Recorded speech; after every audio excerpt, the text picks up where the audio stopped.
sugih tanpa bondo, digdaya tanpa aji, ngeluruk tanpa bolo, menang tanpa ngasoraken. Jadi ini insya Allah sering kalian dengar kalimat ini dari Sosrokartono sebenarnya.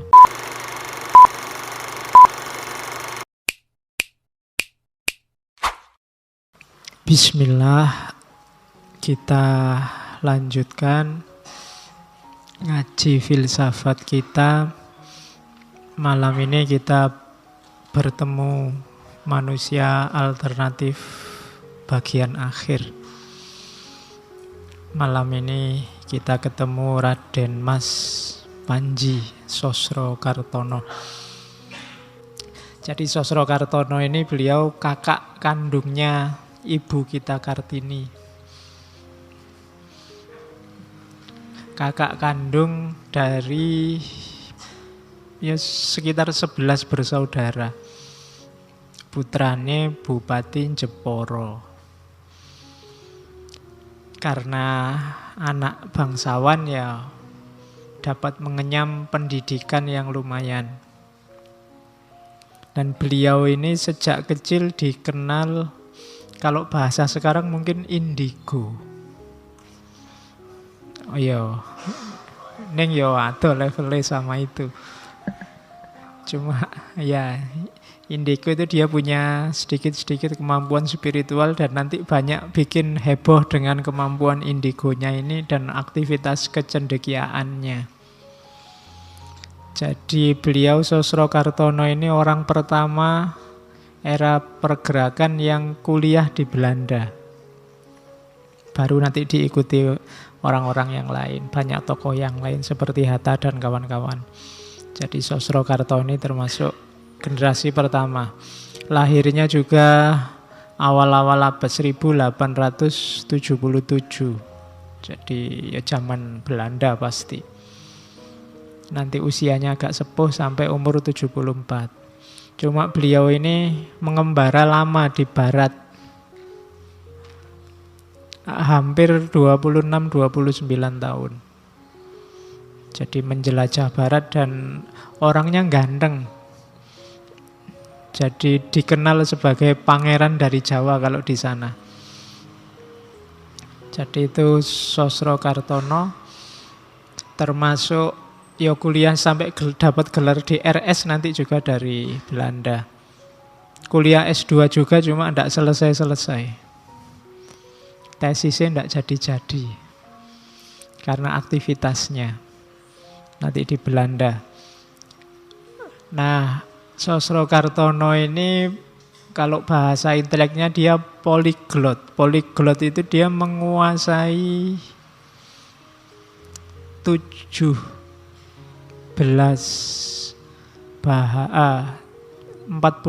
bahasa asing. Ya. 9 bahasa barat, kemudian bahasa daerah 18, kemudian 9 bahasa timur, 17 bahasa bahasa barat. Jadi dia urusan bahasa luar biasa. Mungkin ada indigonya tadi, sempat jadi wartawan perang. Dan ceritanya monumental, dia banyak peristiwa-peristiwa luar biasa yang wartawan yang lain tidak bisa. Ada cerita Sosrokartono ini meliput perundingan damai Perang Dunia Pertama yang itu dilaksanakan di atas kapal di tengah hutan yang tidak boleh orang tahu. Antara Jerman sama Perancis. Dan itu besoknya beritanya keluar di New York Herald Tribune. Yang nulis Sosrokartono, orang heran semua dari mana dapat berita ini. Asalnya dari mana? Dan Sosrokartono juga nanti dikenal sebagai orang pertama yang bisa memfoto kawahnya Gunung Kawi dari atas. Ya, enggak pakai drone, zaman itu enggak ada drone. Itu orang juga heran dari mana caranya bisa begitu. Ya, jadi nanti dia dijadikan penerjemah di PBB atau sebelumnya LBB, Lembaga Bangsa-Bangsa. Dan ya harusnya uangnya banyak, tapi nanti dia pulang lagi ke Indonesia tidak bawa apa-apa, dia sudah masuk ke jalan spiritual. Tapi masa mudanya mengalami banyak pengembaraan di barat, banyak peristiwa-peristiwa, termasuk nanti punya kemampuan menyembuhkan. Jadi satu ketika ada anaknya kenalannya umur 12 tahun yang dokter sudah menyerah. Tidak mungkin anak ini sembuh, tapi terus Sosrokartono datang ke situ, cuma dipegang dahinya, terus sembuh. Nah, dia punya kemampuan semacam itu. Nanti setelah merasa cukup, dia pulang kembali ke tanah air, banyak dicurigai oleh Belanda, kemudian mendirikan perpustakaan, panti sastra, kemudian mendirikan juga pusat kesehatan namanya Darussalam, dan menjadi kepala sekolah taman siswa. Sekolah menengah zaman itu cuma cabang Bandung. Malam ini ada teman-teman dari Bandung yang hadir. Semoga masih ada pusat kesehatan dari Sosrokartono itu, saya tidak tahu, yang namanya Darussalam. Kemudian ada perpustakaannya juga di sana, kemudian punya juga perpustakaan namanya Panti Sastra. Karena memang misinya dia misi kemanusiaan sudah, dia tidak ingin lagi terlibat mungkin dalam politik, meskipun dia sahabatnya hampir semua tokoh pergerakan. Dia termasuk konsultannya Pak Soekarno. Kalau sedang suntuk mungkin ya mainnya ke Bandung, ke tempatnya beliau Sosrokartono ini. Dan dikenal punya banyak pikiran-pikiran spiritualitas dan merupakan salah seorang tokoh besar dalam Islam Jawa. Gagasan-gagasannya sangat teosofis. Makanya minggu lalu kita antarkan pakai teosofi, biar teman-teman tidak kaget. Malam ini kita ketemu beliau Raden Mas Panji Sosrokartono. Sayangnya sampai meninggal beliau belum sempat menikah. Ya, saya tidak tahu ya, orang-orang hebat kok banyak yang berakhir dengan tidak menikah. Mungkin karena saking asiknya. Kemarin Blavatsky juga, banyak ulama-ulama beberapa juga tidak nikah. Jangan-jangan mereka tidak tahu enaknya nikah. Atau jangan-jangan kalau nikah tidak akan jadi sebesar ini, mungkin. Oke, yo salah satulah di antara kalian meneliti nanti hubungan pernikahan dan intelektualitas. Oke, nanti banyak cerita-cerita tentang beliau, cuma ya kita tidak fokus ke situ, kita fokus ke gagasan-gagasan yang dibawa. Ada banyak istilah nanti yang mungkin akrab di telinga kita, mungkin kita baru tahu, oh itu dari beliau toh. Khususnya bagi teman-teman yang Jawa. Oke, bismillah, kita mulai ya, mulai ngaji filsafatnya. Tadi pengantarnya. Yang pertama jelas beliau Sosrokartono itu yang jadi sandaran ingin beliau tegaskan sebagai identitas adalah kejawaannya. Itu yang paragraf kedua yang pendek itu, ingkang tansah kula mantepi agami kula lan kejawen kula. Inggih bab kalih punika ingkang kula luhuraken. Yang selalu saya pegangi dengan mantap itu agama saya dan kejawaan saya. Identitas spiritual dan identitas budayanya. Kenapa bisa dipegangi dua-duanya? Karena insya Allah pasti tidak bertentangan. Dan itulah identitas kita. Di atas itu dijelaskan, saya langsung baca terjemahannya aja ya biar kalian tidak bingung. Sebarkan benih persaudaraan dan benih keutamaan Jawa, termasuk sampai ke luar negeri, ke luar negara. Kalian yang Jawa atau yang dari etnis manapun, pegangi identitasmu, meskipun sampai keluar. Saya, katanya Sosrokartono, mendatangi para raja tetap mengenakan baju takwa lurik. Ya, baju kayak orang Jawa yang aslinya kerah-kerah Cina itu, baju takwa yang lurik. Dia kemana-mana termasuk ketemu raja pakai itu. Nggak mentang-mentang ketemu raja, rajanya dari Eropa, ya terus harusnya pakai jas atau pakai apa. Nggak. Ya identitasnya aja. Jadi pakai baju takwa lurik dengan tenunan sinjang dan tidak malu meluhurkan pusaka dan wasiat warisan Jawa. Karena itu identitas kita. Malah hal itu membuat saya tampak mewah. Jadi elit. Kalau nggak percaya besok kamu ngaji pakai oblangkon, pakai surjan. Nanti kan banyak yang moto. Iya, kalian jadi elit, jadi mewah, ndak apa-apa. Nanti kalau banyak yang begitu, akan jadi biasa. Dan untungnya identitas semakin kuat. Jadi malah membuat saya tampak mewah. Dan itu cerita tentang Putri Langkat. Karena Sosrokartono pernah diundang oleh Raja Langkat untuk menyembuhkan keluarga kerajaan. Kanjeng Ratu Putri Langkat sampai berkehendak memberi sesuatu pada saya sebagai tanda mata. Dibuatkan sendiri olehnya. Mengambil contoh dari pakaian takwa. Jadi Putri Langkat itu mau ngasih hadiah Sosrokartono, mau dibikinkan baju dan dibikinkan baju takwa versi Jawa yang sudah biasa beliau pakai. Katanya Sosrokartono, begitu terkenalnya pakaian takwa. Oleh karena itu orang hidup tidak boleh menghina pusaka warisan sendiri.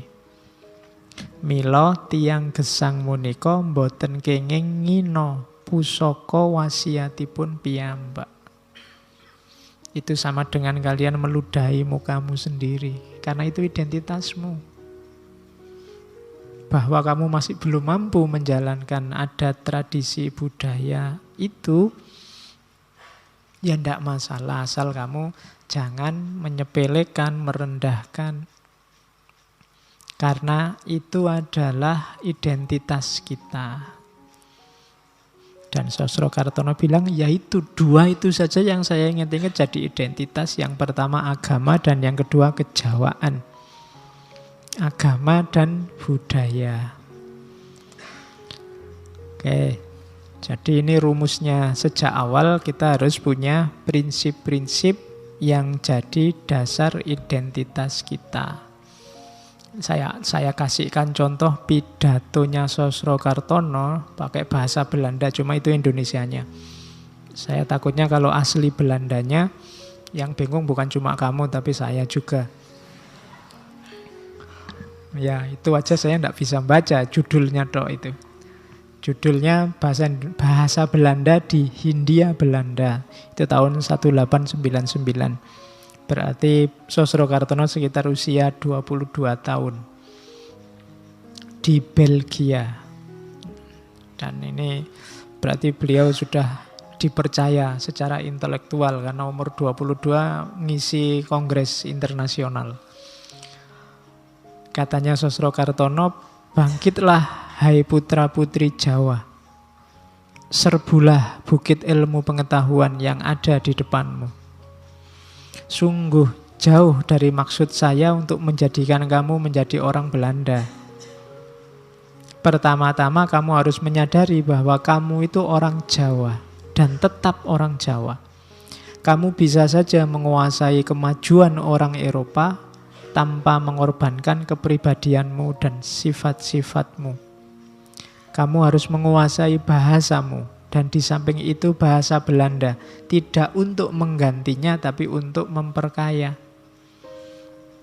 Yo kalian sekarang belajar bahasa Inggris, belajarlah bahasa Arab. Bukan berarti terus Indonesianya tidak, tapi untuk memperkaya. Tanaman membutuhkan air dan udara untuk pertumbuhannya. Ia tidak mengubah menjadi air atau udara. Ia tidak berubah jadi air atau udara. Sedang ia tetap mengikuti jalan pertumbuhannya sendiri. Tumbuhan itu kan kamu siram dengan air, dia butuh sinar matahari, dia butuh udara, tapi ya tetap sebagai tumbuhan. Jadi kalian diisi bahasa Inggris, diisi filsafat barat, diisi teori teknologi dari barat, ya harusnya ya tetap jadi kalian yang orang sini. Itu maunya Sosrokartono.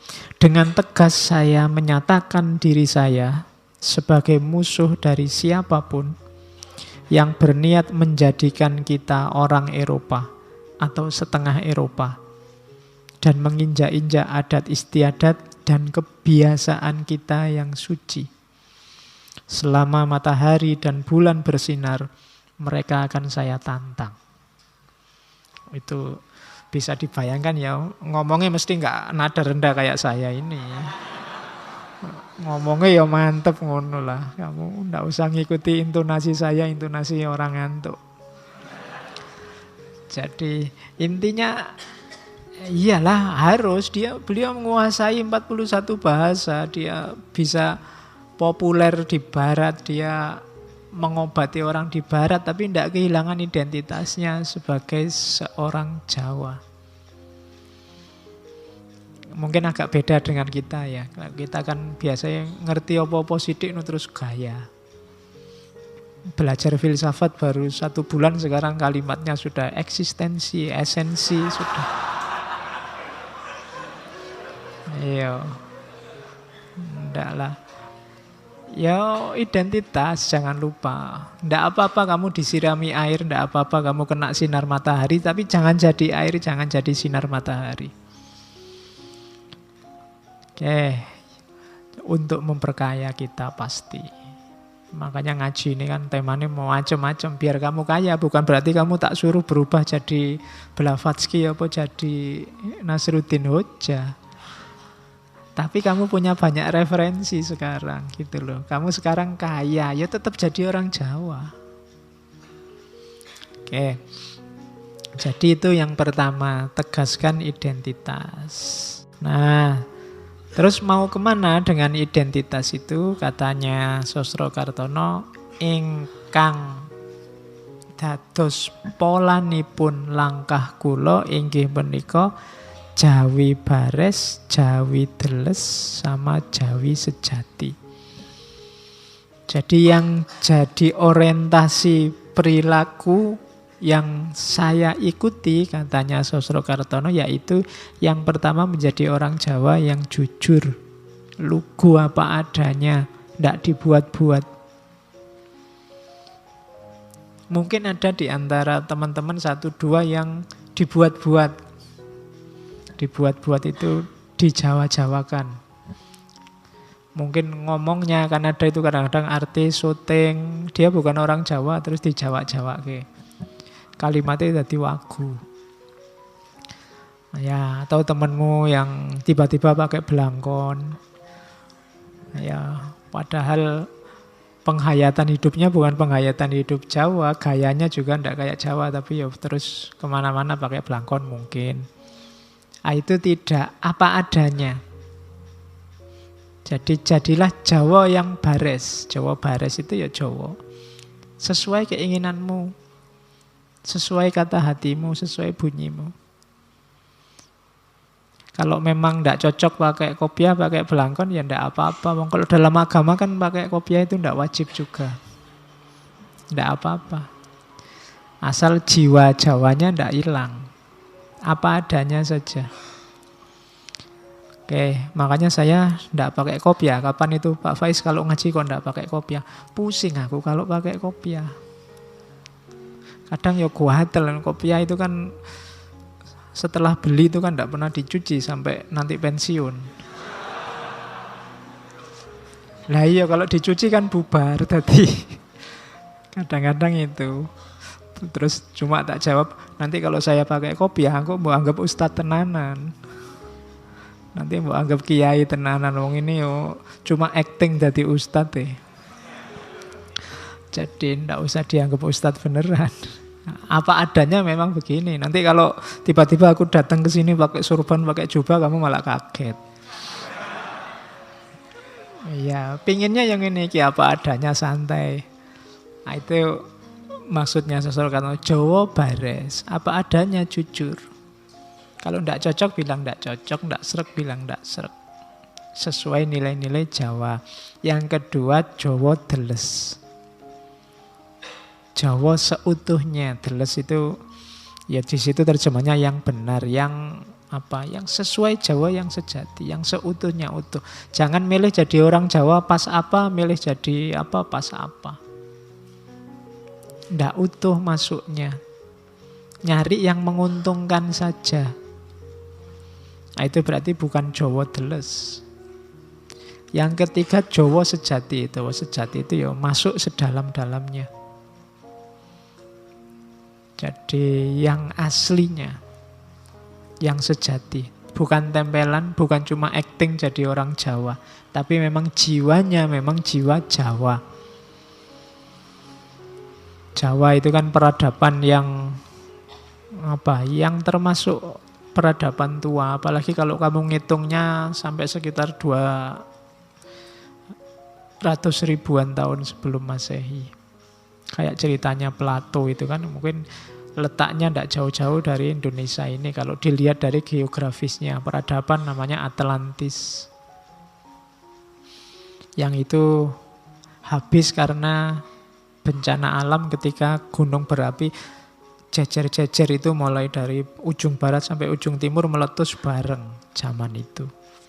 Terus peradabannya habis, padahal itu ceritanya peradaban Jawa zaman itu peradaban yang luar biasa. Katanya Plato, meskipun Plato nggak nyebut nama Jawa. Tapi beberapa ilmuwan meneliti secara geografis mungkin itu Jawa. Kalau ilustrasinya Plato, majunya Atlantis zaman dulu itu ngalah-ngalahi dunia modern hari ini. Zaman dulu ada listrik, tapi listriknya tidak pakai daya alam, pakai daya manusia. Daya mentalnya manusia yang bisa mengendalikan energi, kemudian bisa melahirkan listrik. Lu jangan salah, cerita-cerita orang sakti itu kan dulu begitu-begitu. Jadi ada orang yang ditembak tidak mempan, itu ada benar. Kan ada cerita pesawatnya Belanda cuma dituding saja, jatuh loh. Bayangkan kamu sekarang bisa begitu. Iya, kamu bolak-balik nuting-nuting kamu mesti. Zaman dulu kesaktian-kesaktian itu ada.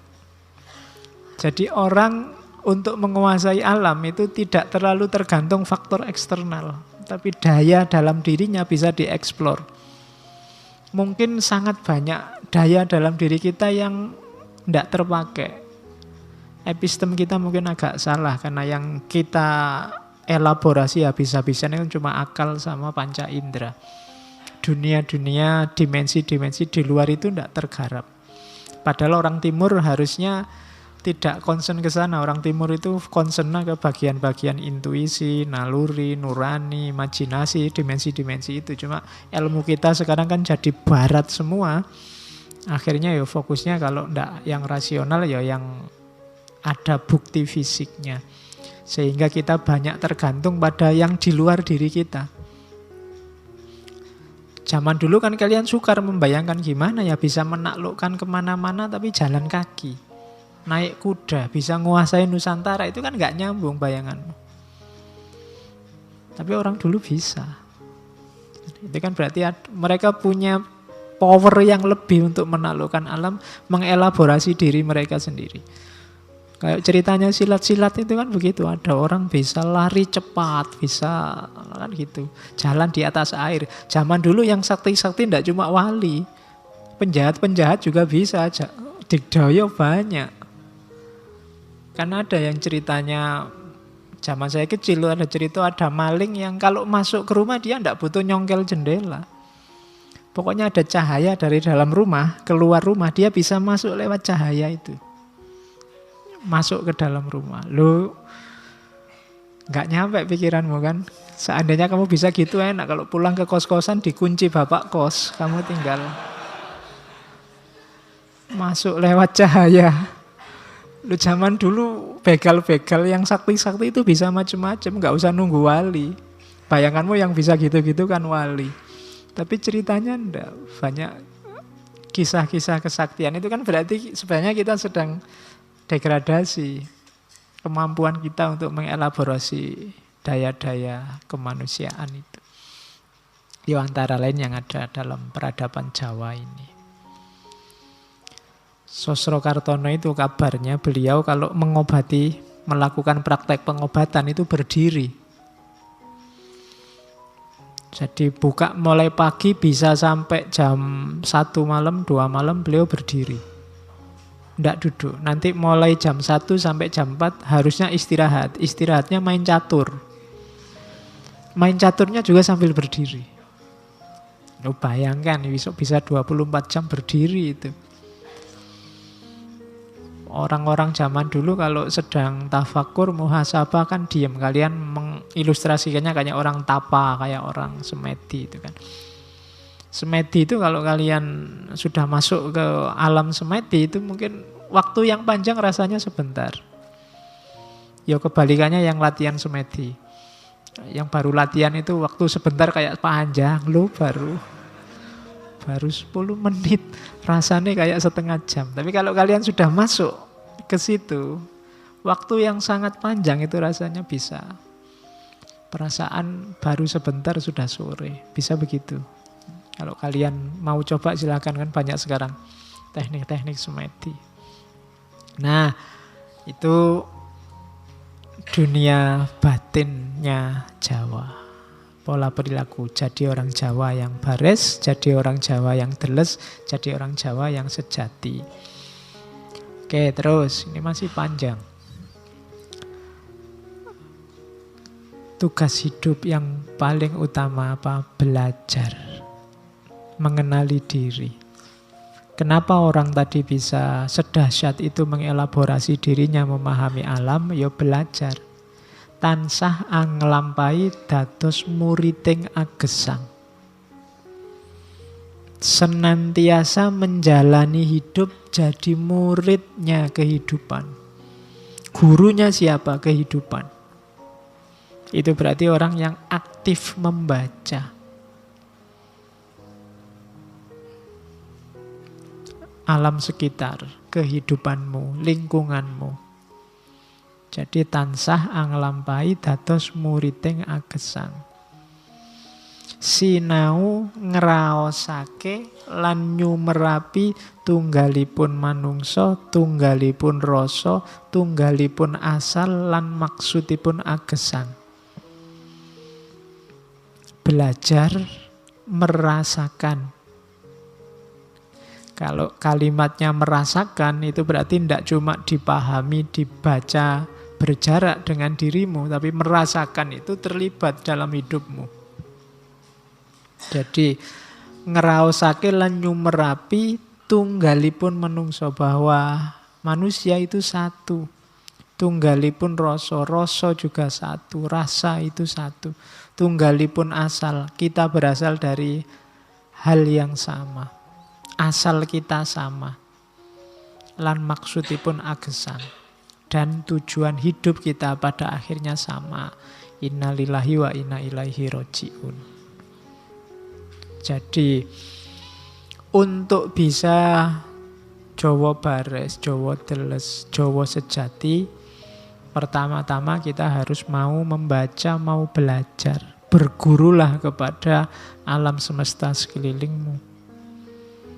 Pahami ketunggalanmu dengan alam semesta, ketunggalanmu dengan manusia yang lain.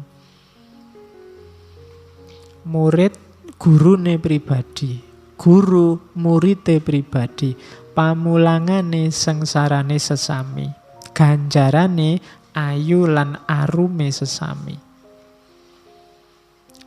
Yang jadi murid dirimu sendiri. Yang jadi guru dirimu sendiri. Murid juga guru, guru juga murid.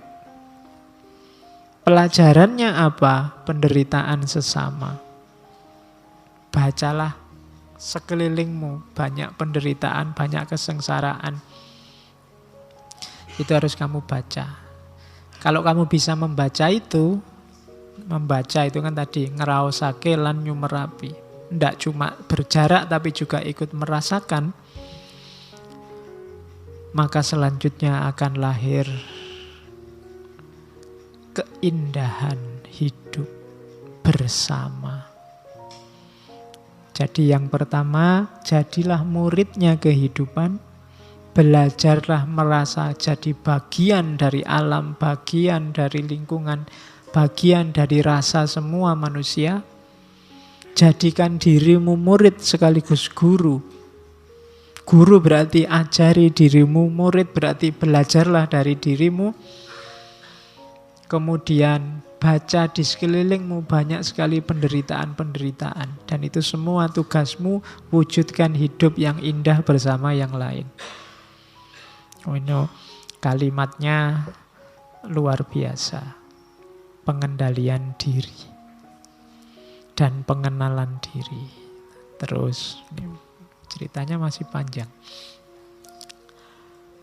Nah, tadi kan jalannya belajar. Sekarang tujuannya kemana? Ngawula dateng kawulaning Gusti lan memayu hayuning urip tanpa pamrih, tanpa ajrih, jejeg mantep mawi pasrah.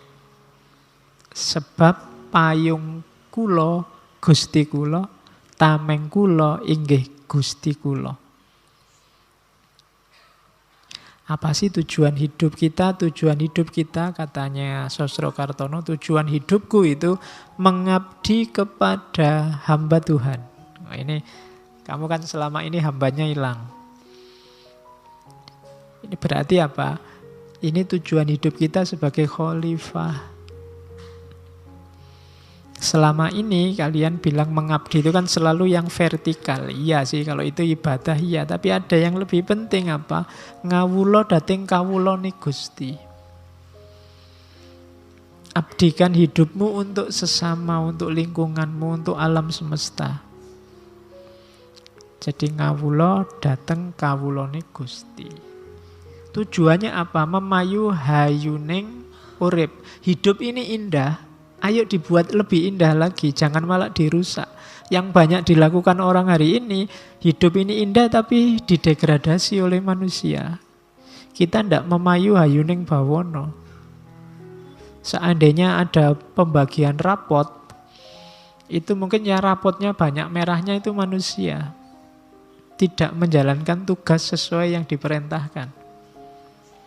Kita tidak memayu hayuning urip. Lakukan tadi ngawula dateng kawulaning Gusti lan memayu hayuning urip tanpa pamrih, tanpa takut. Tegakkan dirimu dan mantaplah. Setelah itu pasrahkan semua pada Allah. Pasrah jadi kuncinya. Kalau Allahnya hilang, susah kamu tanpa pamrih, susah kamu tidak takut, susah kamu mantap. Cara untuk bisa tanpa pamrih, tanpa takut dan mantap adalah bersandar pada Allah. Pokoknya andalkan hanya Allah saja. Sebab payung kula Gusti kula. Yang melindungi aku adalah Tuhanku. Yang jadi perisaiku adalah Tuhanku. Katanya Sosrokartono. Kalau kamu bisa, kamu paham kalimat ini, cuma menghayatinya dalam hidup insya Allah belum. Ya kayak saya juga insya Allah juga belum. Kita belajar bareng-bareng. Jadi hiduplah untuk mengabdi demi alam semesta yang lebih indah. Buang semua pamrih, buang semua ketakutan. Mantapkan diri di situ, tidak usah terlalu panjang mikir, kuncinya cuma satu, pasrahkan pada Allah. Allah yang melindungimu, Allah yang menamengimu, Allah yang menuntunmu. Kalau kamu sudah nyampe di level ini, jiwamu mutmainnah. Tidak terburu-buru oleh apa-apa lagi.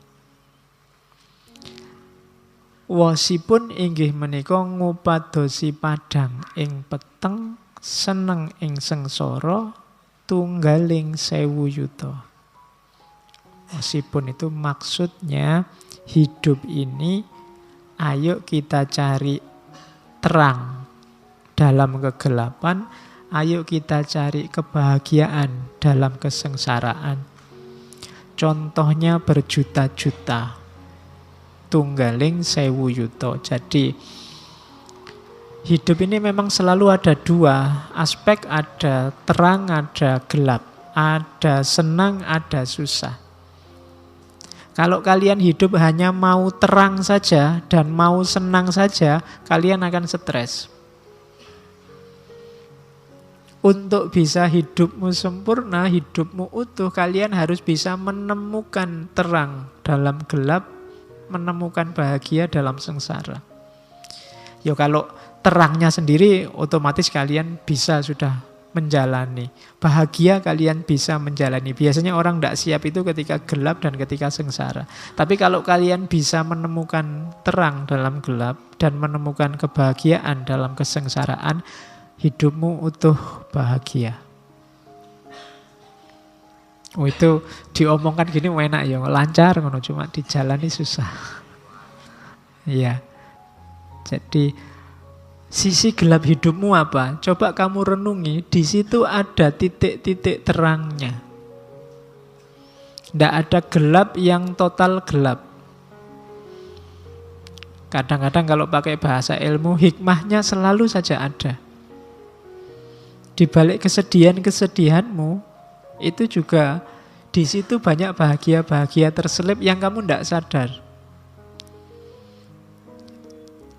Ada enaknya, atau yang sebenarnya itu enak tapi kamu tidak sadar bahwa itu enak. Pak, saya kuliahnya di DO, Pak. Itu kan gelap sengsara. Loh, tapi ada terangnya itu. Alhamdulillah ya, kamu harus bersyukur loh. Sekarang tidak ada yang ngejar-ngejar lagi.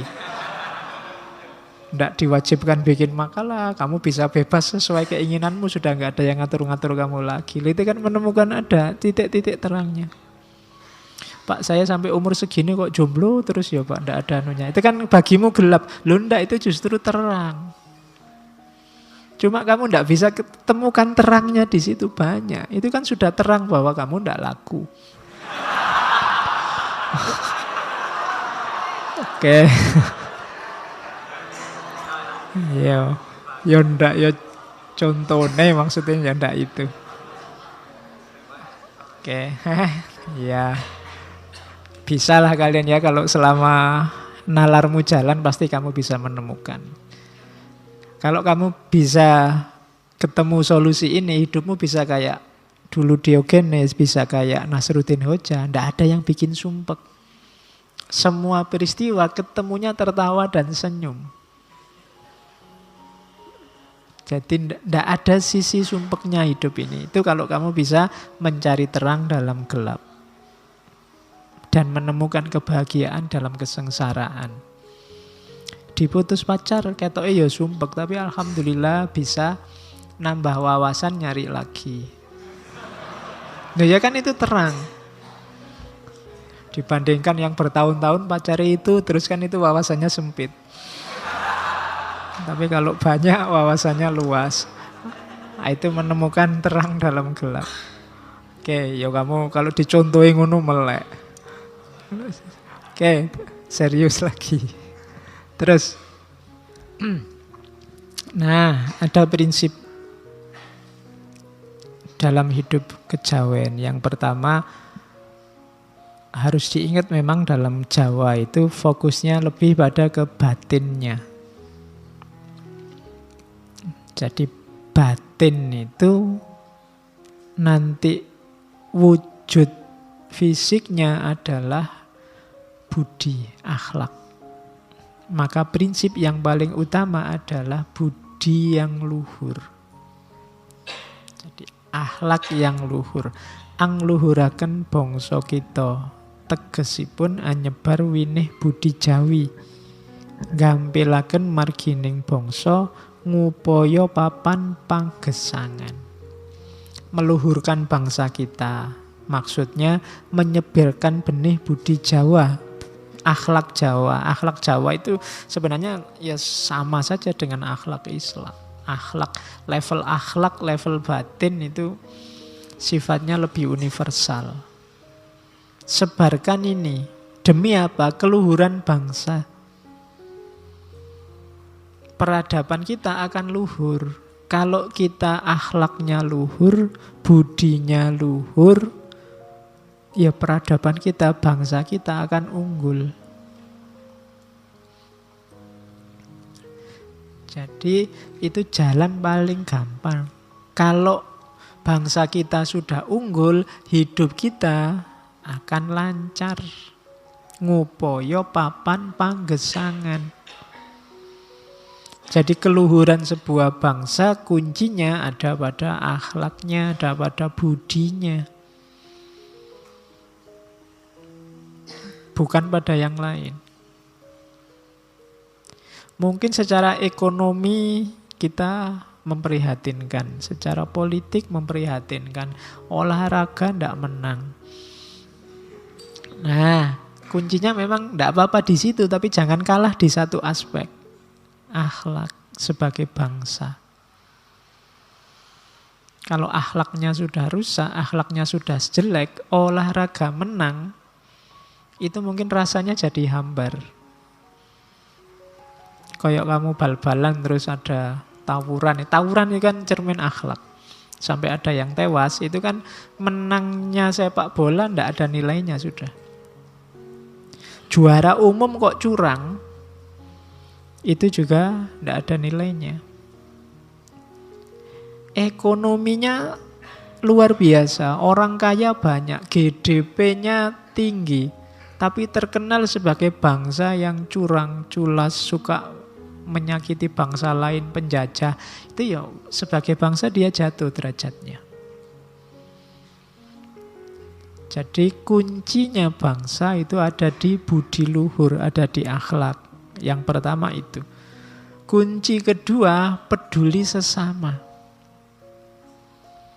Semakin egois manusia di satu bangsa, semakin susah dia untuk maju. Jadi rasa peduli itu harus ada. Hari ini kan kita banyak saling cuek. Banyak orang menyarankan biar tidak sering-sering konflik, solusinya saling cuek. Ini bahaya malahan. Gitu loh. Solusinya bukan saling cuek, tapi saling memahami, saling mengerti. Kalau itu yang saya bawa itu contoh bagaimana beliau Sosrokartono ini, kalau mau dia bisa jadi orang kaya, mungkin karirnya bisa cemerlang, cuma dia milih mengabdikan dirinya di dunia pengobatan alternatif. Kenapa? Dia tidak kuat melihat bangsanya banyak yang menderita. Ageng alit sami sambat lan tangisipun dateng ulun memelas angrentahaken luh lan manah, dan seterusnya. Bisa kalian baca. Tua muda mengadu dan menangis padaku, memelas, membuat air mataku menetes pilu. Berat, sangat berat, dijadikan tempat mengadu orang banyak. Lebih berat lagi kalau keluhan mereka saya masukkan rasa dan batin. Keluar lagi air mata di hatiku, teringat umat manusia yang sedang menanggung susah dan derita. Rasanya saya tidak mampu makan, tidak mampu minum. Teringat orang yang sakit, orang kelaparan begitu banyaknya. Hilang, sirna perasaan susah yang kurasakan, memandang kesusahan orang lain. Lebur susah dan sakit diri pribadiku dalam samudra sakit dan susahnya umat manusia. Jadi ini jiwanya selalu mengeluarkan air mata melihat penderitaan orang lain.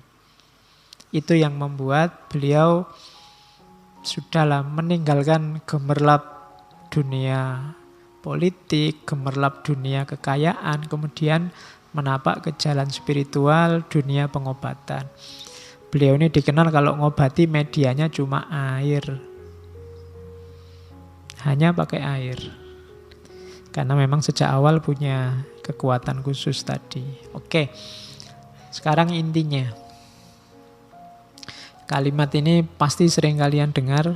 Kapan-kapan kalau ada yang mau ziarah ke makamnya Sosro Kartono di Kudus, silahkan, makamnya ada di Kudus. Di sana juga ada yang suka baca-baca, di dekat makamnya itu ada semacam perpustakaan, tapi banyak juga buku-buku tentang beliau yang dijual. Jadi teman-teman yang ingin koleksi bukunya boleh ke sana. Ada banyak kalimat di seputar makamnya. Kalau yang 4 ini kelihatannya ada di sisi kiri. Kalau sini kiri ya, kirinya nisan. Jadi kan itu ada cungkupnya itu, nanti di bagian kiri ada tulisan ini. Sugih tampo bondo, digdoyo tampo aji, ngeluruk tampo bolo, menang tampo ngasoraken. Jadi ini insya Allah sering kalian dengar kalimat ini dari Sosro Kartono sebenarnya. Sugih tampo bondo kalian sudah paham. Jadi kekayaan, kaya tapi tanpa ada harta yang berlimpah. Jadi kaya atau tidak itu kuncinya tidak pada barang yang kamu miliki atau sesuatu yang di luar dirimu. Kaya atau tidak itu kan tergantung pada kamu merasa cukup atau belum. Jadi tidak tergantung hartamu, tergantung mentalmu, tergantung jiwamu. Hari ini juga, detik ini juga kamu sudah boleh mengklaim diri jadi orang kaya. Tidak usah nunggu besok kalau sudah ngelamar PNS dan diterima. Jadi itu rasa kok. Oh saya sudah kaya kok Pak, saya mau apa-apa sudah cukup. Nggak harus utang-utang ke yang lain. Wong saya butuh saya sehari paling kopi sak gelas, rokok 2 batang, kemudian sing penting ada makanan apa saja masuk. Kalau nggak ada ya nebeng temen yang masak. Misalnya, saya nggak butuh sehari nggak makan saya nggak apa-apa Pak. Misalnya itu. Jadi saya nggak butuh apa-apa lagi dalam hidup. Itu sudah jiwa yang kaya itu. Dibandingkan yang hartanya banyak tapi masih sumpek, masih kurang ini, kurang itu. Masih butuh buka cabang di sana, masih butuh kawin lagi, masih butuh. Enggak. Itu namanya belum kaya. Jadi untuk jadi kaya itu kamu enggak butuh bondo. Yang dibutuhkan jiwamu. Sudah selesai apa belum? Jadi itu rumus pertama. Yang kedua, digdoyo tampo aji. Digdoyo tampo aji itu antara lain itu. Ajinipun inggih boten sanes namung aji tekad, ilmunipun ilmu pasrah, rapalipun adiling Gusti. Jadi sakti tanpa jimat, tanpa jurus-jurus, tanpa ilmu. Kesaktiannya apa? Tekad yang kuat. Ilmunya apa? Pasrah. Mantranya apa? Rapalnya apa? Keadilan Tuhan. Tanpa harus punya jabatan, tanpa harus punya kuasa, tanpa harus punya relasi. Asal kamu percaya pada keadilan Tuhan, asal kamu bisa memasrahkan semuanya pada Allah, dan kamu yakin, mantep, tekad di jalan kebenaran, maka kamu sakti. Itu digdoyo tanpa aji. Tanpa harus kamu belajar di perguruan silat, tanpa harus kamu ikut nyepi tirakatan macam-macam, asal kamu punya 3 jurus itu, tekad, pasrah, dan percaya akan keadilan Tuhan, maka kamu orang yang digdaya. Kamu orang yang sakti. Kamu akan bisa menghadapi apa saja. Meskipun tanpa aji. Terus yang ketiga, ngeluruk tanpa bolo, menyerbu orang, menyerbu musuh tanpa pasukan. Taklukkan musuhmu, serbu dia, tapi tidak usah bawa pasukan. Yang dibawa apa? Angluruk tanpa bolo, tanpa gaman, bedah tanpa perang, tanpa pedang. Ingkang kula dalaken dadi tekad pamrih nanging tekad asih. Dengan apa? Dengan cinta, kasih sayang, kepedulian. Guyur orang dengan kepedulian, dengan cinta, dengan kasih sayang. Lama-lama dia akan takluk. Itu nyambung dengan kalimat keempat, menang tanpa ngasoraken. Kamu akan menang tapi musuhmu tidak merasa terhina. Kenapa? Kamu menyerangnya tidak dengan bolo, tidak dengan pasukan, tidak dengan relasi, tidak dengan kekerasan. Tidak dengan jalur yang jelek. Kamu serang dia dengan yang baik-baik.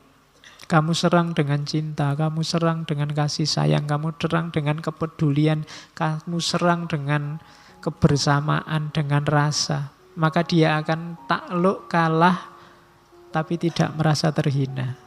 Menang tanpa ngasoraken. Kalau ada temanmu usil terus ke kamu, balaslah dengan yang baik-baik, lama-lama dia akan kalah, nyerah. Tapi tidak merasa terhina. Tapi kalau kamu balasnya dengan kekerasan yang sama, keusilan yang sama, ya siapa yang kalah akan merasa terhina, direndahkan. Dalam hidup begitu. Pemilu hari ini perlu pakai rumus ini. Kalau perlu ngeluruk tanpa bolo, tidak perlu pasukan kampanye yang besar-besar. Gerakan kampanyenya kemana-mana pakai jurus kepedulian, cinta, kasih sayang, saling berbagi. Sehingga nanti siapapun yang kalah tidak akan terhina. Itu perlu kalian pelajari lebih dalam lagi. Kalau ini ada di makam bagian kanan kelihatannya. Sisi makam yang kanan. Jadi terima mawi pasrah, suwung pamrih tebih ajrih, langgeng tan ono susah, tan ono seneng, anteng manteng sugeng jeneng.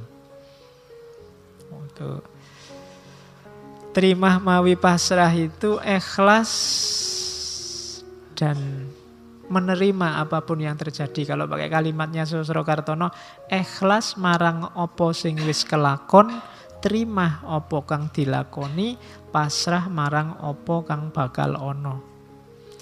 Ikhlas pada apa yang sudah terjadi. Yang sudah terjadi ya sudahlah, tidak apa-apa.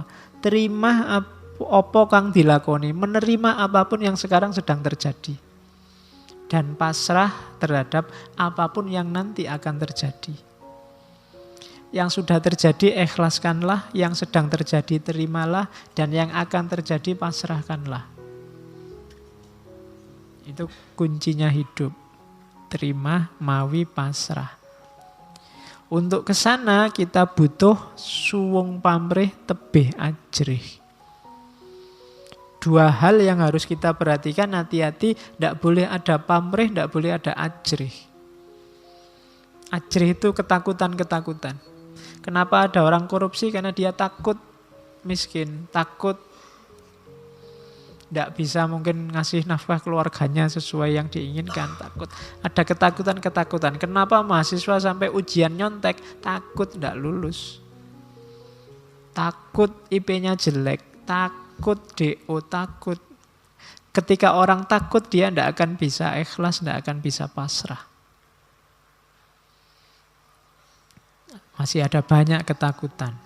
Apalagi ada banyak pamrih. Pamrih itu ya keinginan selain Allah. Kalau ikhlas itu kan satu-satunya yang diinginkan hanya Allah.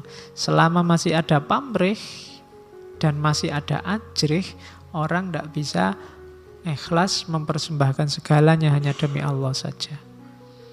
Suwung pamrih tebih ajrih. Kalau sudah bisa dua yang atas maka langgeng. tan ono susah, tan ono seneng. Hidupmu akan mutmainnah, stabil. Jadi ndak susah, ndak senang. Akhirnya apa? Kalau hidup yang stabil itu anteng, manteng, sugeng, jeneng. Kalian akan tenang, fokus, sejahtera, sugeng, senang, bahagia, dan jeneng. Jeneng itu bertahta, bermartabat. Jadi kalian bisa ikhlas pasrah, kemudian tanpa pamrih, tanpa ada apapun yang ditakuti, maka akhirnya hidupmu akan stabil, mutmainnah, jelasnya hidupmu akan tenang, fokus, sejahtera, dan bermartabat. Itulah kunci hidup Jawa. Jadi tidak kemerungsung, bukan kompetisi. Bukan siapa yang lebih maju duluan.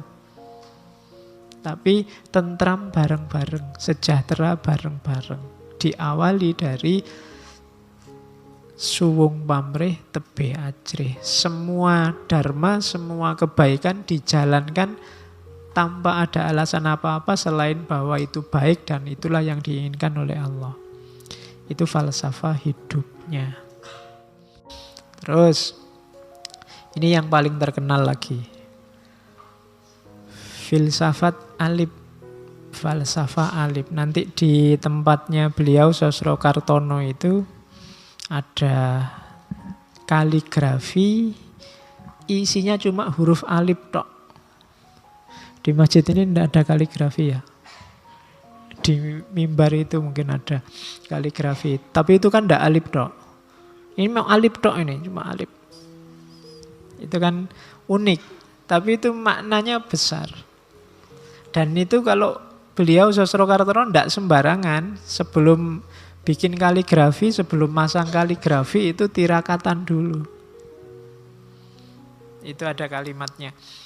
Pengkalihipun perlu babat lan ngatur papan kangge masang alif. Yang nomor 2, perlu laku, perlu aturan untuk masang alif. Masang alif inggih menika kedah mawi sarana lampah. Harus melalui laku. Mboten kenging kok lajeng dipun cantelaken kemawon, lajeng dipun tilar kados mepe rasukan.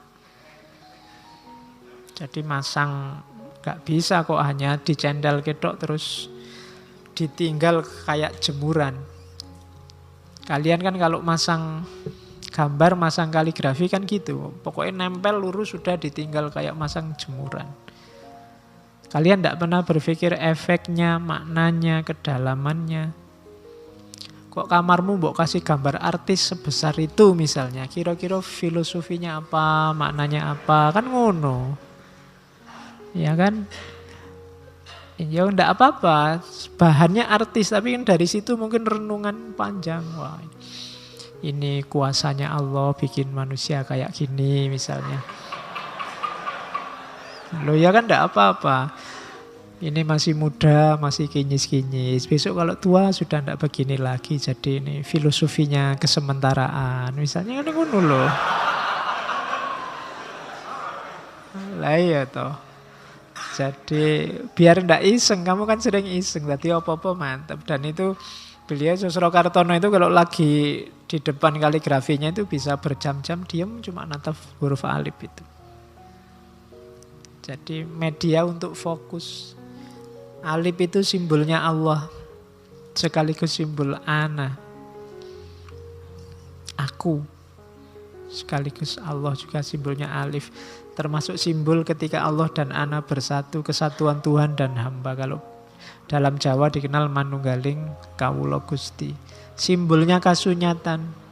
Ternyata kesatuan antara hamba dengan Allah itu tidak cuma Allah sama manusia, tapi alam semesta ini semuanya adalah manifestasi Tuhan. Kalau bahasanya Al-Quran, Allah itu muhit bikulli syai'in muhit, meliputi segala sesuatu. Jadi kasunyatan ini ya liputannya Allah, diliputi oleh Allah. Itu simbolnya alif. Alif juga simbol tegak, lurus, murni. Kalau dalam bahasa Arab kan huruf yang paling gampang nulisnya kan alif, cuma garis itu aja. Paling simpel. Kemudian alif juga fokus konsentrasi ke arah keterbukaan jiwa. Jadi menerima unsur-unsur dari luar itu simbolnya alif. Dan alif itu bisa dibaca segalanya, pusatnya adalah Allah. Semua dari Allah, atas pertolongan Allah akan kembali ke Allah.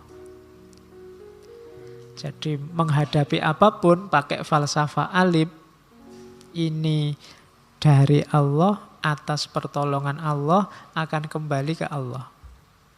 Ngaji ini diizinkan oleh Allah, berjalan atas pertolongan Allah, pada akhirnya akan berakhir sesuai kehendaknya Allah. Gantengmu itu dari Allah, atas pertolongan Allah, dan nanti berakhir sesuai ketentuannya Allah. Kuliahmu itu seizin Allah, ditolong oleh Allah bisa jalan, dan nanti berakhir kapan sesuai ketentuannya Allah. Hidup selalu begitu, itu falsafah alif. Ya kalau bahasa ilmu kalam namanya tauhid. Apapun yang terjadi selalu disambungkan dengan Allah. Karena memang ada hubungannya dengan Allah. Kalau bahasa kita ya inna lillahi wa inna ilaihi roji'un, berputar. Nah itu falsafahnya alif.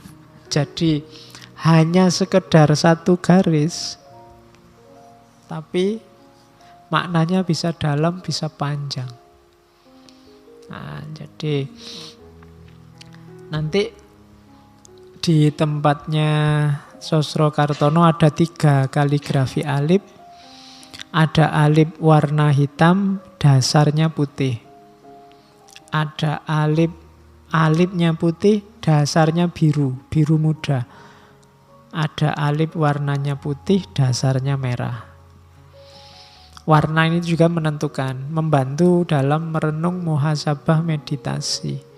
Kalau warna putih itu kan simbol kesucian, simbol cahaya.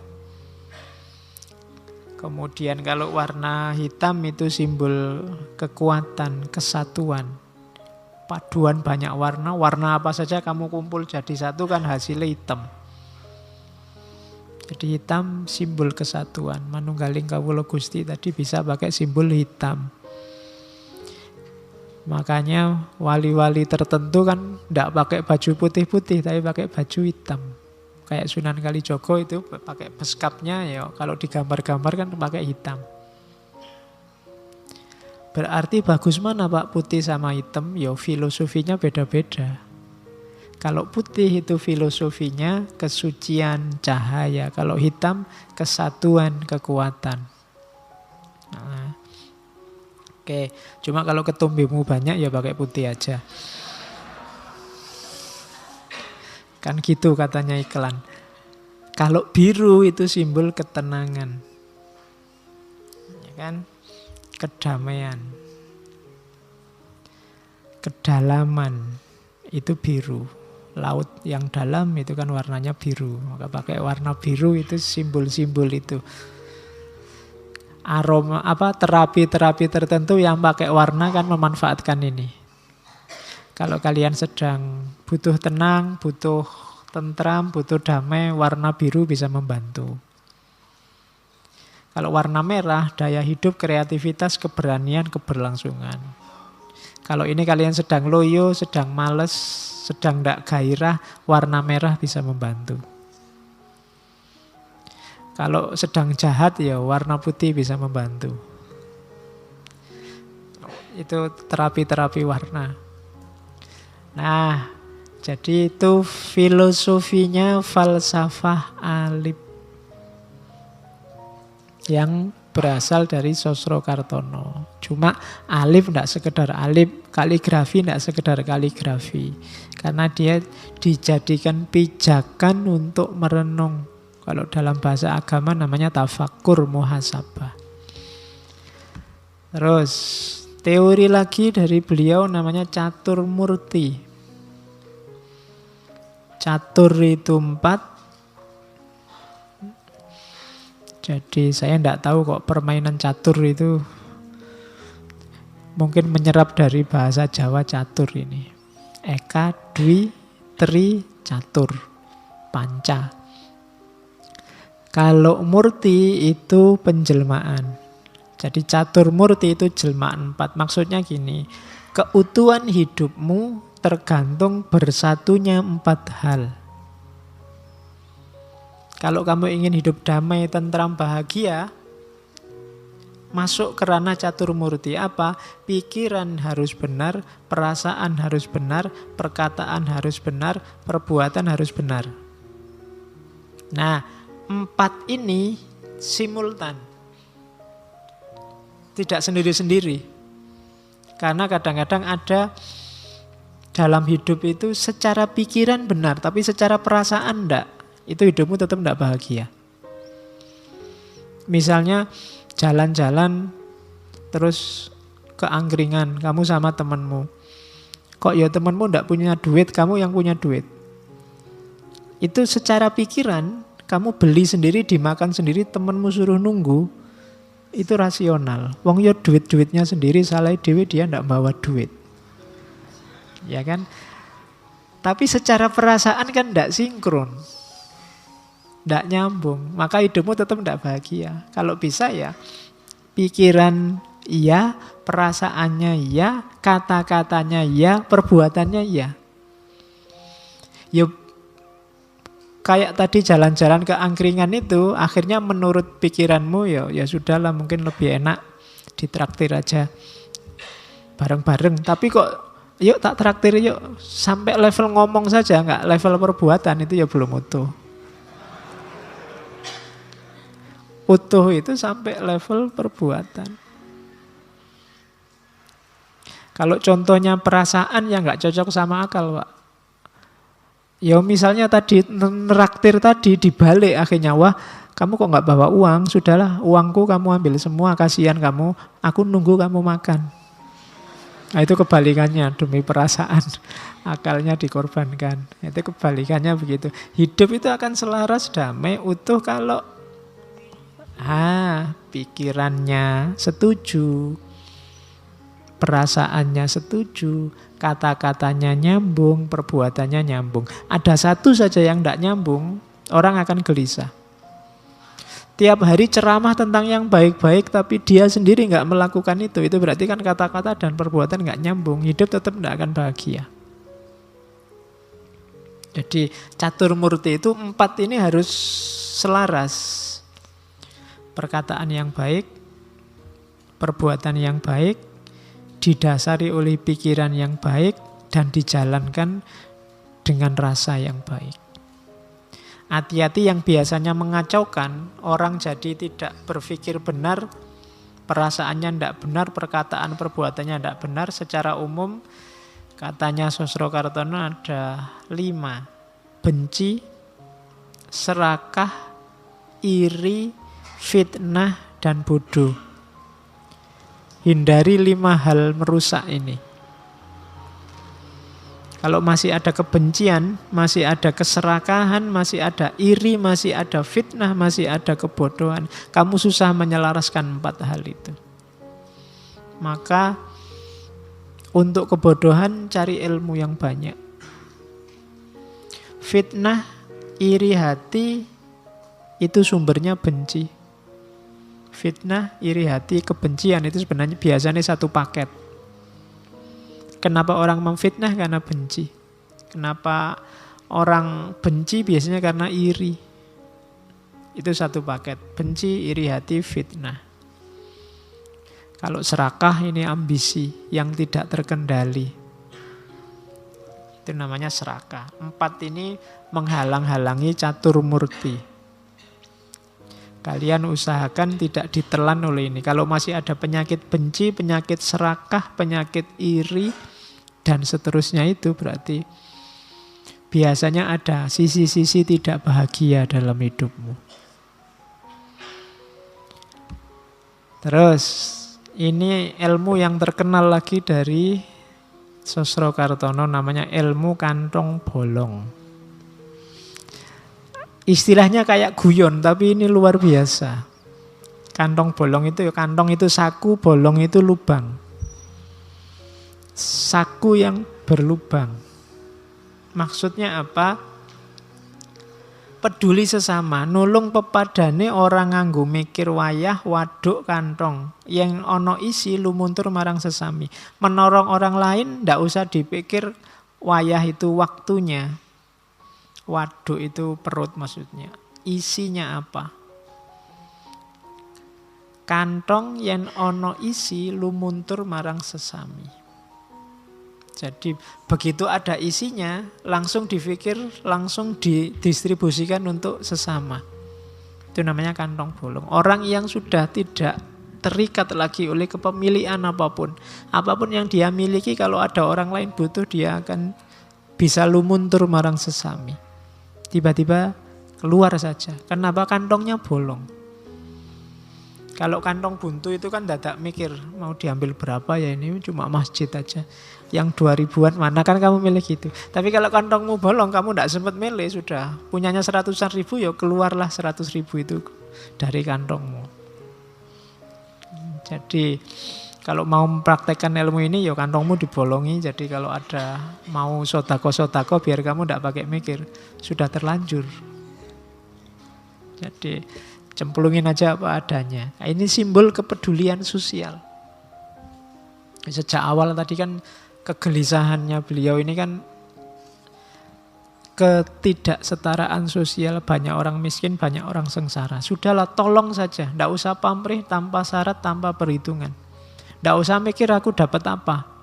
Lah kok enak aku yang kerja. Kalau masih ada itu berarti masih belum ikhlas, belum pamrih. Dan ini menunjukkan wujud dari cinta kasih pada sesama. Mengosongkan diri dari kepentingan pribadi, egoisme demi orang lain. Ini ilmu ini susah dijalankan. Orang biasanya yang dinomorsatukan selalu dirinya sendiri. Untuk nyampe level ini itu butuh proses panjang. Kalau Sosro Kartono kan bisa meninggalkan semua kenikmatan yang bisa dia raih demi masyarakat sekitarnya sampai tidak nikah segala. Itu perwujudan ilmu kantong bolong. Jadi pokoknya kantongmu bolong, tidak ada yang tersisa. Banyak sufi yang menjalankan hidup ini. Hartanya banyak tapi ya mampir hilang. Karena didistribusikan kemana-mana. Tidak boleh ada yang mampir di kantongnya. Ini ilmu kantong bolong. Hari ini peradaban kita peradaban menimbun, peradaban numpuk, bukan peradaban berbagi, saling memanfaatkan. Kita suka dengan koleksi-koleksi. Kalau tidak percaya lihat laptopmu, isinya koleksi tok. Ya kan? Loh, wong ngaji itu loh ya koleksi. Pak, saya punya koleksi ngaji filsafat lengkap. Saya punya koleksi ngajinya Ustadz A lengkap, punya koleksi ngajinya Kiai B lengkap, koleksi-koleksi saya, e-book saya Pak sekarang jumlahnya sekian lengkap. Sudah kamu dengarkan semua? Belum Pak, ya nunggu. Kamu kan kolektor semua. Itu kan kayak barang mampir di kantongmu dan macet di situ. Ya termasuk buku, termasuk apa tadi. Belum lagi uang. Berapa banyak orang yang nimbun uang di bank. Sementara saudaranya kesulitan, kurang makan, temennya bayar SPP, bingung karena duit entek, sudah dikirim orang tuanya tapi ya terlanjur dipakai beli pulsa. Sehingga perlu dibantu misalnya. Lah, kan banyak sekarang peradaban kita itu, peradaban numpuk-numpuk. Tidak kantong bolong. Kalau peradaban kantong bolong itu ya sudah. Untuk mewujudkan pemerataan keadilan sosial perlu level kantong bolong. Yang berlebih mau berbagi tanpa pamrih, tanpa dipikir. Itu ilmu kantong bolong. Terus ini beberapa yang saya bawa. Hidup yang mantep. Ini rumus-rumus Jawa ini. Kula badhe nyobi prabotanipun wong lanang. Inggih menika bares, mantep, wani. Hiduplah secara jantan. Aku ingin mencoba unsur-unsur kelelakian dalam hidup, yaitu yang ketika bares. Laki-laki itu belak-belakan, apa adanya, jujur. Kok laki-laki ngomongin bulet, tidak jelas, bukan laki-laki. Apa adanya, belak-belakan, mantep, tidak kelemak-kelemek, dan wani, berani, tidak penakut. Itu namanya hidup laki-laki, hidup yang jantan. Bukan berarti perempuan tidak bisa kayak gini. Kan dulu di feminisme saya bilang kejantanan dan kebetinaan. Ya jantan kan lawannya betina. Feminisme dan maskulinisme itu setiap orang butuh. Laki-laki butuh aspek tertentu femininitas, perempuan butuh aspek tertentu maskulinitas, bisa dibolak-balik. Itu tidak ada hubungannya dengan jenis kelamin. Nah, hiduplah secara jantan. Ini tidak laki-laki, tidak perempuan. Bares, mantep, wani. Memang terkenalnya ini perabotanipun wong lanang. Perempuan juga butuh terus terang, butuh mantep, butuh berani. Mboten kenging tiang jaler ngunduri utawi nyingkiri bebaya utami. Saha cidra dateng pangajeng-ajeng lang kapercadosanipun sesami. Tidak boleh seorang laki-laki, seorang jantan menghindar dari bahaya. Dia harus tangguh. Apalagi cidra, mengkhianati cita-cita, mengkhianati kepercayaan sesamanya. Kalau ada yang begitu, dia bukan laki-laki. Yang ketiga, hiduplah dengan keberanian untuk mengku. Mengku itu memangku, memiliki. Anteping ati, kencenging pikir, boboting kekuatan. Jadi hatinya mantap, pikirannya kenceng, pikirannya tajam, dan fisiknya kekuatannya berat. Ya boboting kekuatan itu urusan fisik, kencenging pikir ini urusan akalnya, berpikirnya, antemping hati itu urusan kolbunya, urusan hatinya. Hatinya mantap, tidak molah-malih, berpikirnya tajam, jasmaninya sehat. Ini sudah rumusnya 3. Sampun duwe rasa wani, ugi sampun duwe ati wedi.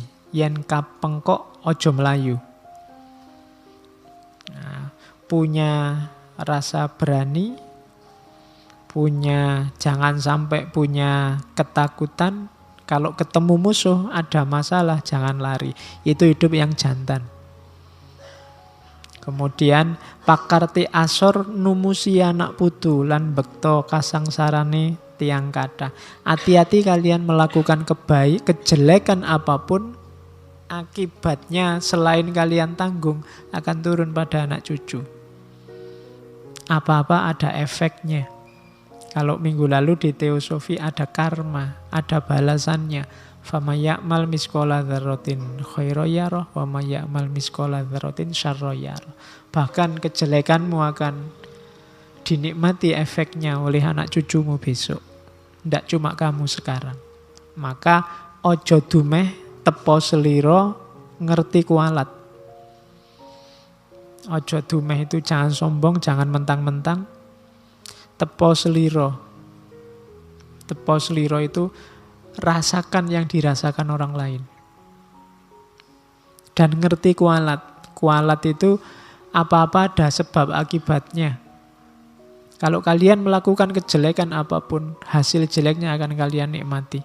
Kalian melakukan kebaikan apapun, hasil baiknya juga kalian nikmati. Ojo dumeh tepo seliro ngerti kualat. Kalau kalian macam-macam dulu waktu kecil kan orang tua bilang, awas lo kualat nanti. Saya tidak tahu anak sekarang ngerti kualat apa enggak. Ya. Jadi ya kualat ini sebenarnya rumusnya hidup. Bahwa segala sesuatu yang kalian lakukan nanti ada balasannya. Termasuk efeknya bisa nyampe ke anak cucu nantinya. Nah ini. Ing dunya mung kebak kangelan, sing ora gelem kangelan aja ning donya. Yo, ini disindirkan oleh Sosrokartono. Kalian yang tiap hari mengeluh, tiap hari sambat, ngeritik siapa saja, menyalahkan siapa saja. Ingat-ingatlah, ya memang hidup di dunia ini banyak kesulitan. Kalau ndak mau kesulitan, jangan hidup di dunia.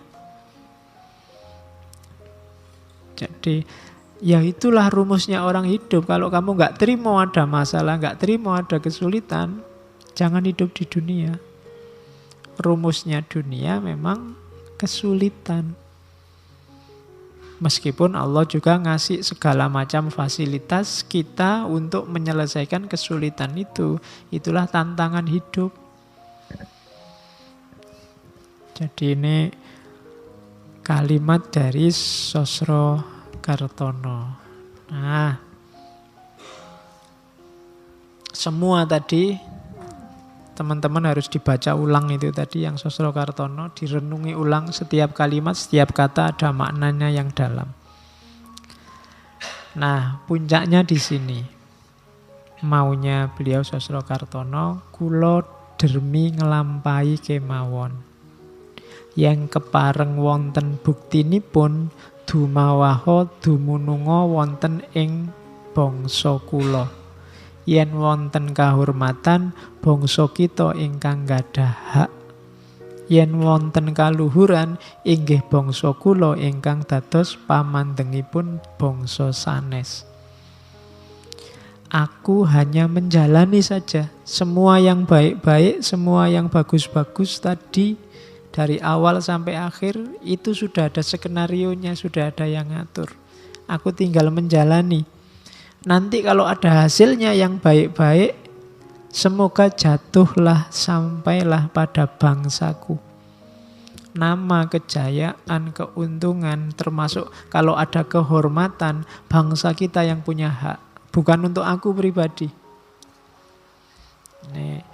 Pribadinya pribadi yang sangat zuhud, sangat uzlah. Makanya ndak kalau nanti ada banyak manfaatnya tidak untukku. Semoga untuk bangsaku.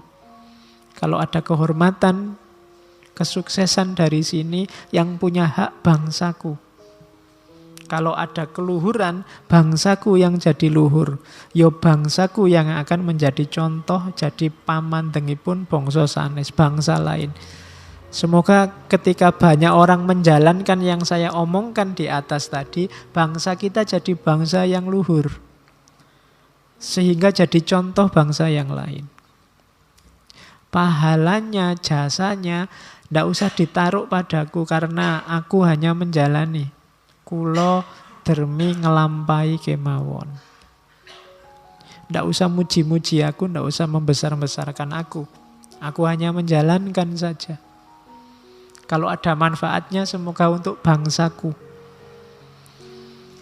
Sehingga bangsaku nanti jadi bangsa yang luhur dan jadi contoh bangsa-bangsa yang lain. Oke, kita akhiri dengan doa. Ini beliau doa juga dari Sosrokartono. Jadi Gusti ingkang Maha Agung, Gusti ingkang Maha Kuwasa, mugi-mugi kaparingan kabul ingkang dados maksud lan kajatipun para umat sedaya. Mugi-mugi rentaha welas lan ngapura dumateng para umat Gusti. Gusti mugi kersa ndawahaken samudraning berkah dhateng para umat. Nyirnakaken sagunging susah lan sakit. Paring wewahing sugeng lan senengipun para kawula. Loh ingkang mijil saking sucining batos lan raos, ingkang tuwuh saking sucining bekti marang kersaning Gusti. Welas Gustining jagat, waras saking kersaning Allah. Ya besok kalau kalian tiba-tiba disuruh berdoa, bawa catatan ini. Ya kan sekarang kan banyak orang yang doanya kayak baca puisi itu kan. Ya Allah, kami berkumpul di sini kan. Iya. Malaikatnya geleng-geleng kepala gitu. Iya, nunggu mereka ini loh mau minta apa toh yo kok lama. Pengantarnya lama sekali. Kami semua yang ada di sini, kan banyak kan yang gitu-gitu. Ini doa bahasa Jawa, to the point tapi kan dalam. Nanti boleh kalian pakai ini. Ini doanya orang yang memang tulus ingin membantu yang lain. Sejak awal bisa kita tangkap sangat terasa bahwa beliau ini ingin mengabdikan hidupnya untuk sesama. Tidak untuk dirinya sendiri, tidak untuk kejayaan namanya sendiri. Makanya dibandingkan adiknya, jauh lebih terkenal Ibu Gita Kartini. Karena memang beliau tidak suka dikenal, tidak suka terkenal. Fokusnya memang ingin membantu orang lain. Jadi itulah beliau, Raden Mas Panji Sosro Kartono.